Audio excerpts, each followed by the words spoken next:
Coming up in home team weather, we have 48 hours since a small child was taken hostage in South Alabama. And that's where we start tonight in the Dale County town of Midland City. This is the second full day of this hostage situation. Officials saying the suspect snatched the 5-year-old boy off a school bus. Negotiators have been talking through a 4-inch wide ventilation pipe into an underground bunker where they say the suspect is keeping the child. Neighbors identify the suspect as Jimmy Lee Dykes. Witnesses say he shot and killed the bus driver after he refused to give up 2 children. The driver was 66-year-old Charles Poland Jr. He's being remembered as a hero. He showed the love for their kids because he gave his life, and you couldn't give nothing no greater than your life for a kid or anyone else. Authorities say the boy is physically okay. They've been able to communicate with him through a pipe connected to the bunker. Authorities have also been able to deliver the boy's medication and some coloring books and crayons through that pipe. On your Crime Watch, the latest on a school shooting in Atlanta. It happened this afternoon at Price Middle School south of downtown Atlanta. Police say a 14-year-old was wounded and a teacher also suffered minor cuts and bruises. Officials say the victim was alert, conscious, and breathing when he went to the hospital. The suspect has been identified as a student. All other students at the school were safe. No word yet on a motive. In Tuscaloosa County, a probation officer is facing charges of sexual misconduct. The Tuscaloosa Metro Homicide Unit says 36-year-old Michael Dwayne Burton is charged with prohibited acts, which include custodial sexual misconduct. The Tuscaloosa Police Department responded to a call on Tuesday at DCH Regional Medical Center on a report of a sex crime. The homicide unit says the man in the hospital provided investigators with audio recordings that support his allegations. On your Education Watch, expanding access to pre-kindergarten for all 4-year-olds in Alabama.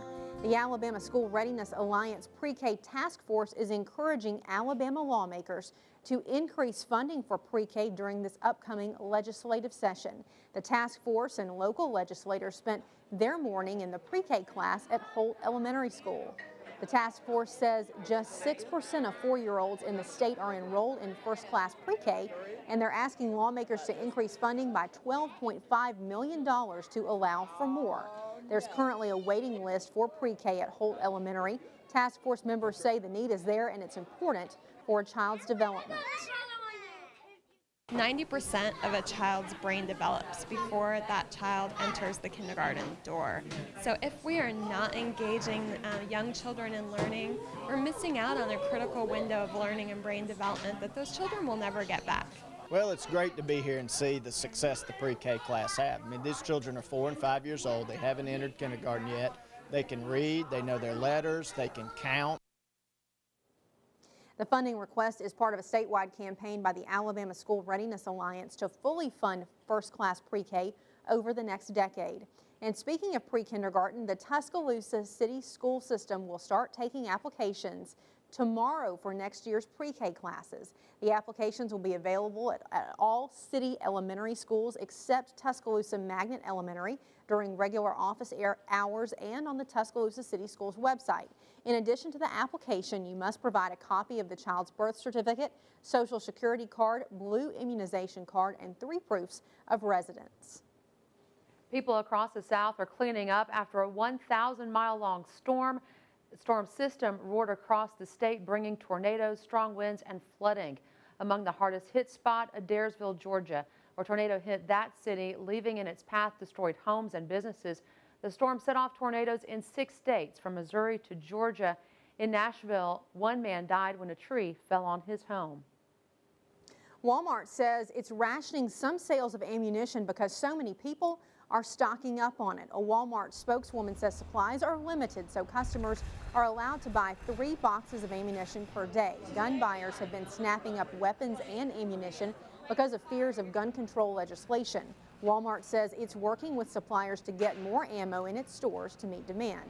The FBI says background checks for gun sales reached their highest levels in 15 years over the past 6 weeks.